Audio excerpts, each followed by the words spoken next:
He Qingyang approached Miss Ding for help, but as he entered the room, he noticed three fox sisters hiding behind the counter, visibly frightened.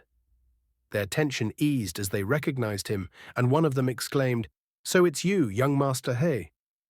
Qingyang, standing there awkwardly, explained, "Ladies, I suddenly transformed back into human form and have no clothes to change into." The fox sisters glanced at each other briefly before one of them used her technique to conjure a set of clothes for him. As the garments appeared on him, Qingyang remarked with a hint of admiration, "Impressive." Despite the casual exchange, Qingyang couldn't shake the thought. Why did they seem a bit tense just now? The smallest of the fox sisters, often called Little Fox, stepped forward and suggested, "Young master, he should go to the 100 Goods Hall in the Demon Market and get a spatial stone." Qingyang raised an eyebrow. "What is that?" Little Fox eagerly explained, "It's a magical item for storing things in an alternate space, as humans call it. Even low-level spatial stones can hold the contents of an entire room. Among humans, a low-tier spatial stone costs 10,000 top-grade spirit stones. But here, in our demon market, you only need to bring something human-made of slightly better quality, and you can exchange it for one. With it, you can store as many sets of clothes as you need while traveling." Understanding its usefulness, Qingyang nodded.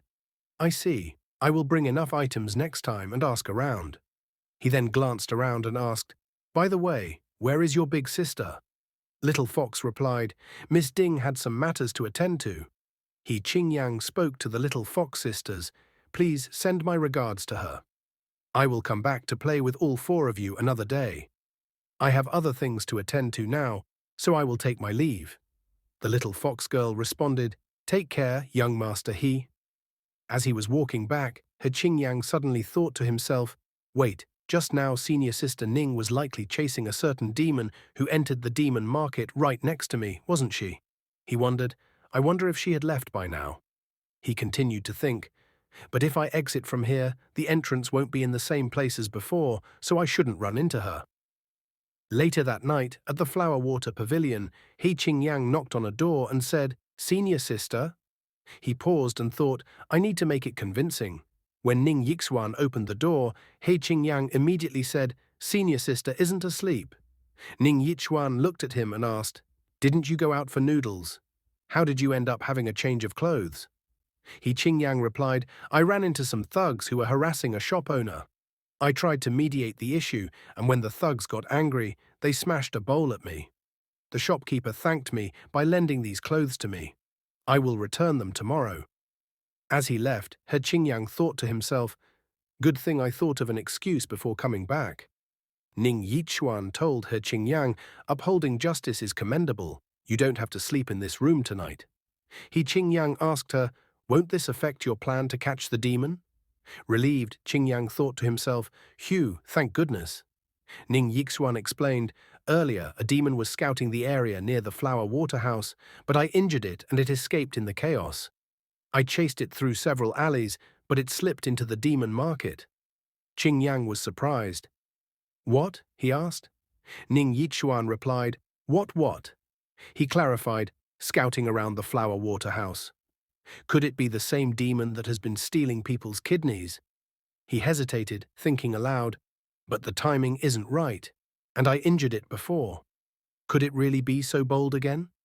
Ning Yuan said, "Demons think differently from humans. Perhaps because it was injured by you, it decided to take a chance and come here to steal another kidney to use it to heal himself." She dismissed the matter, saying, "Anyways, it's so late already. Go to your bed." Qingyang nodded and said, "Good night, senior sister." Later, standing on the balcony of his room, Qingyang pondered, "Why is that demon so fixated on the Flower Water House? Why even risk its own life to come here?"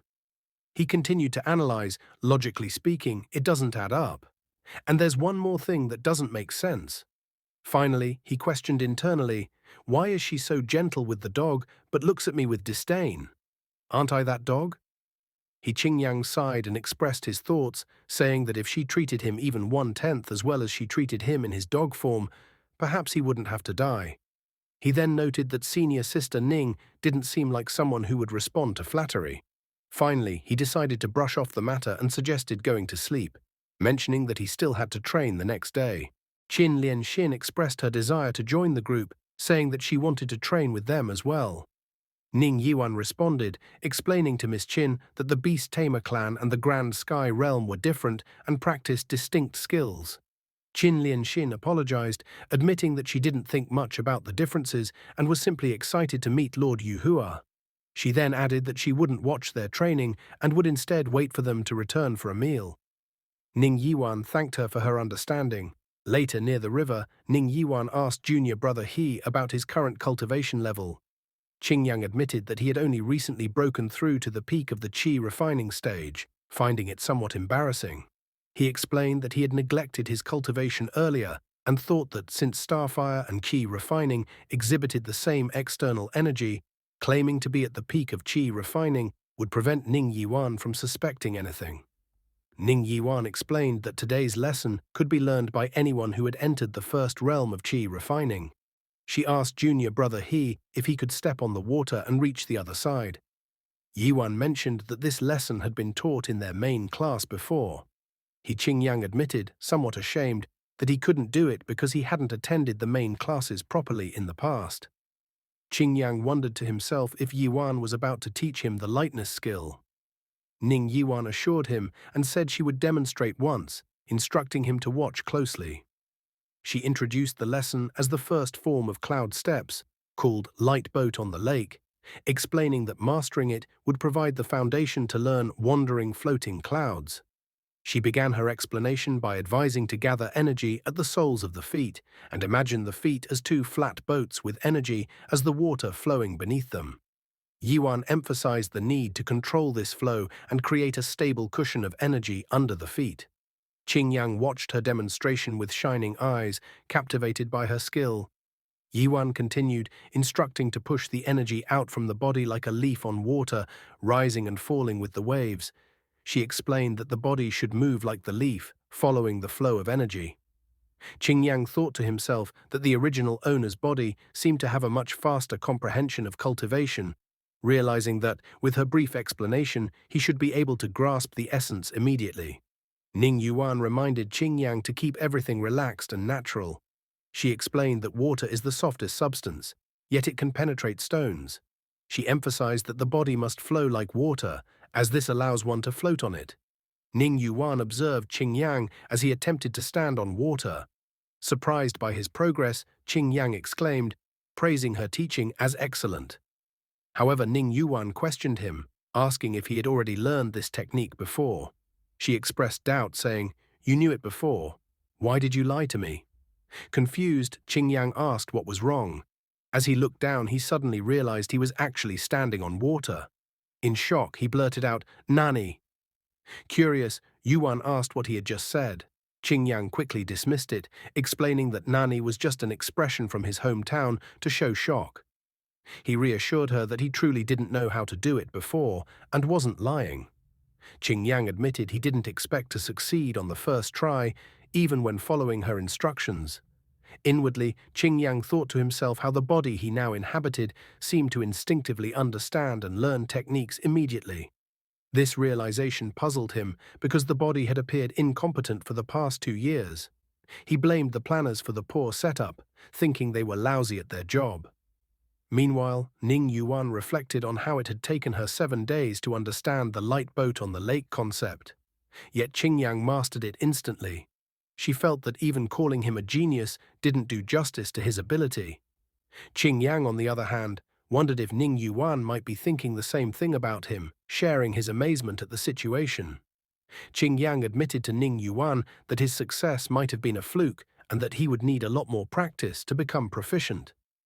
Ning Yuan encouraged him to keep practicing there while she returned to the inn. As she left, Ning Yuan thought about how exceptional Qingyang's talent was. She resolved that such a cultivation prodigy must be reported to her master immediately so that Qingyang could be transferred to Liushi Peak as an inner disciple. Standing on her sword, Ning Yuan took off into the sky and began flying. Qingyang bid her farewell, calling out, "Goodbye, senior sister." As she ascended, she splashed river water onto Qingyang, who remained standing there. Watching her leave, Qingyang reflected that his previous estimate about his progress might have been wrong. He speculated that at his current rate, he could break through to the transformation realm within 5 days. Returning to land, Qingyang began to wonder if there was an artifact that could conceal his energy. He resolved to find an opportunity that night to visit the demon market again, believing that precautions were better than curses. Meanwhile, back at the flower water house in her room, Ning Yuan retrieved a token to contact her master. When her master responded, she asked her warmly, "My good disciple, what do you need from your master?" Ning Yuan explained her thoughts, saying, "Master, you and the Peak Master of Liushi Peak are fellow disciples. It shouldn't be hard to request an outer disciple from her, right?" The master asked Ning Yuan, whom she had in mind, assuring her that it wouldn't be a problem. Ning Yuan replied that she was referring to the outer disciple from Liushi Peak, named He Qingyang. Hearing the name, the master repeated, "He Qingyang," and then thought to himself that she recognized the boy. She recalled reading some anecdotes about Ning Yuan and He Qingyang in the records of strange events, which she found to be quite an entertaining read. Ning Yuan advised her master to read fewer trivial things, pointing out that it wasn't good for her. The master laughed and defended her reading choice, saying it was a good read and even recommending Ning Yuan take a look at it herself. She teased her, commenting on how taciturn she was and asking when she would ever find a Dao companion. In response, Ning Yuan retorted that her master wasn't much better off, reminding him that her Dao companion had left her. The master, slightly deflecting, said she needed to discuss some matters with the sect leader and suggested leaving the topic at that. Frustrated, Ning Yuan exclaimed, "Wait, hey!" but ultimately sighed in resignation. Half a month had passed in the blink of an eye, and nothing had happened at the Flower Waterhouse. Customers began returning as usual. The owner of Flower Waterhouse, Madam, could be seen inviting customers, saying, "Please come inside, oh please come inside." She seemed relieved, thinking, thanks to the 3 immortal masters, the business was finally back to normal. On the top floor of Flower Waterhouse, Ning Yuan mentioned that the demon criminal had been seriously injured by her last time. She speculated that after half a month of recuperation, it should now be nearly recovered. She then emphasized that tonight was the anniversary of the demon's previous crime, so they needed to remain vigilant and not be careless. Li Qingyang asked her senior sister why the demon was so obsessed with the Flower Water House. As a member of the demon clan, the creature could roam anywhere. Li Qingyang pointed out that just 10 miles away in Xiang County, there was a larger county town with a brothel. He questioned why the demon repeatedly took the risk of returning here. Ning Yuan responded that the demon must have some connection to the Flower Water House. She explained that once they captured it, the truth would eventually come to light. Suddenly, a fat cat leaped out from behind and landed in front of them with a meow. Qin Lion Xin noticed this and remarked that the bell had detected demon energy. She continued to explain that the demon was extremely cautious and carried some artifact to suppress its demonic energy. Its presence was so faint that it disappeared almost instantly. Ning Yuan questioned the situation, asking about the possibility of the demon suppressing its demonic energy. Meanwhile, Li Qingyang wondered to himself, "It shouldn't be me, right? Even after all these days, no one has detected any demonic energy on me." He continued analyzing, suggesting that the demon must have blended into the crowd. With only a faint trace of demonic energy and so many people gathered downstairs, it was nearly impossible to pinpoint its exact location. Qin Lion Xin expressed concern, stating that they could not alarm the crowd and risk causing further trouble. Ning Yuan reassured them, saying there was no need to worry. She explained that once the demon made a move, its demonic energy would surge, making it easy to locate. They would only need a moment to handle it and finish the matter. Hearing this, Li Qingyang became very frightened. Among the crowd, Lianga approached someone and said, "Sir, you've had too much to drink. Let me take you upstairs to rest," while Li Qingyang watched them from afar. Li Qingyang reflected aloud, saying it seemed like he hadn't seen Lianga for a few days. He remembered the madam mentioning that she had been recovering outside the city and sighed as he noted that she was back to work immediately after recovering. He mused further, reciting a poetic thought. "Spring breeze does not understand illness. Red flower guests arrive, laughter turns to tears. Life is like duckweed, bitter and easily drifting. A sickly smiling face is also hard to maintain. Ning Yuan, hearing this, asked Li Qingyang if he could write poems too. Li Qingyang replied simply, "Just made it up." The customer expressed, "My dear Lianga, I missed you so much." They added, "Thankfully the issue at Flower Waterhouse was resolved, or I would have worried myself sick thinking of you." He Qingyang questioned, "Is worried sick used like that?"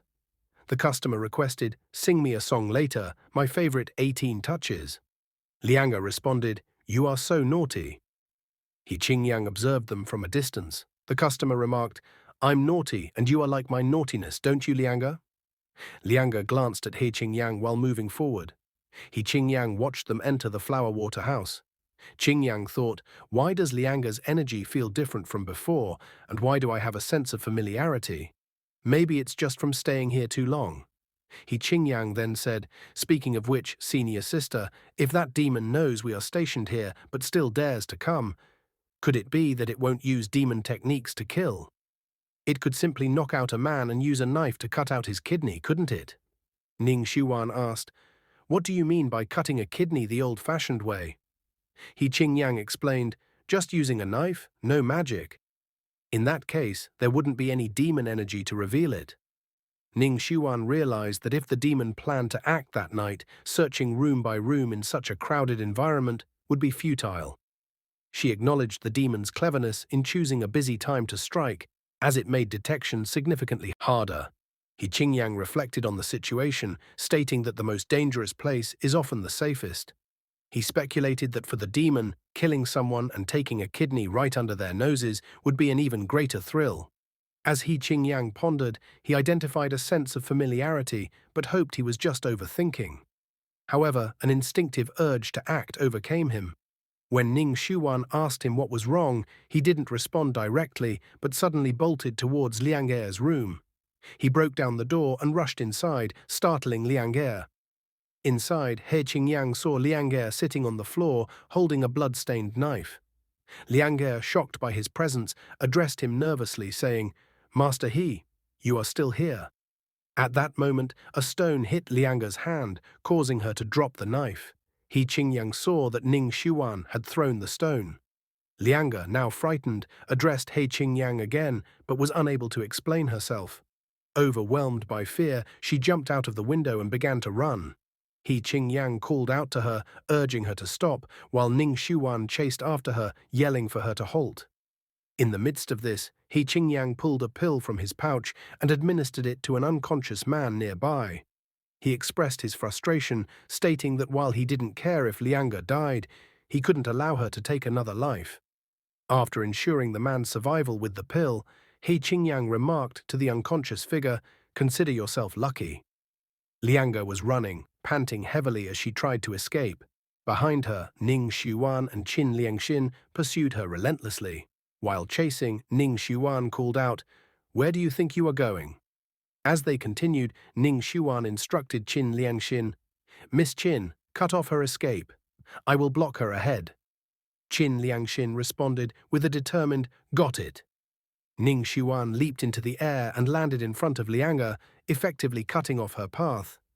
She confronted Lianga and said firmly, "Demon, do you think you can escape from me again?" Lianga froze in shock, unable to respond. Ning Yuan declared, "You have nowhere to run." Qin Liangxin suddenly throws her spirit beast into the sky and declares, "Where can you escape now?" Everyone looks up and sees the spirit beast transforming into a giant tiger. Lianga, watching the transformation, becomes scared as the spirit beast starts roaring loudly. Qin Liangxin, seeing her spirit beast, exclaims in admiration, "So handsome." At that moment, He Qingyang rushes towards them and calls out to Ning Yuan, "Senior sister Ning, wait." He stops in front of Yuan and repeatedly says, "Wait, wait, wait." He insists they first uncover the reason behind why Lianga is taking human kidneys. Qingyang, however, silently thinks to himself that he cannot recognize Lianga as Miss Ding at that moment. Otherwise, it would become difficult to explain his relationship with her to senior sister Ning. Lianga stands silently throughout the confrontation. Ning Yuan questions her, asking, "Why do you specifically go to Flower Waterhouse to take human kidneys?" She then inquires, "Where is Liang? Yet again, Liang remains silent. Finally, Ning Yuan declares, "It doesn't matter if you don't say anything. As long as I know you killed dozens of people, it is enough for me to act on behalf of justice." Liang questioned Ning Yuan, saying, "Act on behalf of justice?" She continued, "Young lady, just because you are human, you think the heavenly Tao stands on your side and other sides should die. Is that right?" She then elaborated, asking, "Are there not enough human cultivators who kill demons for no reason? What kind of justice is this?" Ning Yuan responded, "But you killed people." Liang defended herself, saying, "Because those men deserve to die." At this moment, He Qingyang stepped forward and said, "Senior Sister Ning, this is my task. Let me complete it." Ning Yuan, however, replied, "This demon's realm is above yours. Can you handle it?" Qingyang, with determined eyes, answered, "Yes." Ning Yuan then said, "I will be watching." Qingyang turned to Lianga and asked, "Young lady, can you tell me why you are killing people?" Lianga, in her thoughts, considered the situation. She thought, "Young master, he is now the junior brother of the female cultivator, so he probably doesn't want to expose his identity." She also reflected, "The He family is benefactors of our Fox clan. I can't put him at a disadvantage." While thinking, Lianga transformed into her real form. In her fox demon form, she said, "2 years ago, I saved a scholar in Zuyao County." He Qingyang, observing this, thought to himself, "I can almost guess the story." The fox demon began narrating her story. She explained, "I saved him from bandits and gave him gold and silver treasures." She continued, "He said he was going to the capital for the imperial exam. I admired his ambition and helped him. However," she revealed, "a friend told me that he didn't study at all and instead spent all his time in brothels. He squandered all the money I gave him at brothels." The fox demon further explained, "I went to Flower Water Inn to uncover the truth and saw him with Liang. When he realized he was exposed, he reported me to the Flying Dragon Mansion Division, claiming I was a demon trying to kill him." She added, "The Flying Dragon Division followed his clues and found our clan."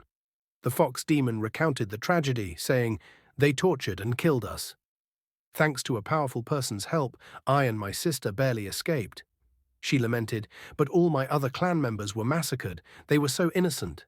Filled with rage and sorrow, she declared, "So I want to kill those filthy men. To make them die in disgrace, die without dignity." The fox demon concluded her story by saying, "I have finished talking. I can't escape anyway. If you want to kill me, do it fast." At this point, her Qingyang turned to Ning Yuan and asked, "What do you think, Senior Sister Ning?" Ning Yuan responded, "This is junior brother's task. It's up to you to decide and leave from there." Finally, Qin Lianxin also left the scene. He Qingyang expressed his gratitude to Miss Ding for concealing his identity. Miss Ding responded by thanking the young master. He but suddenly began collapsing.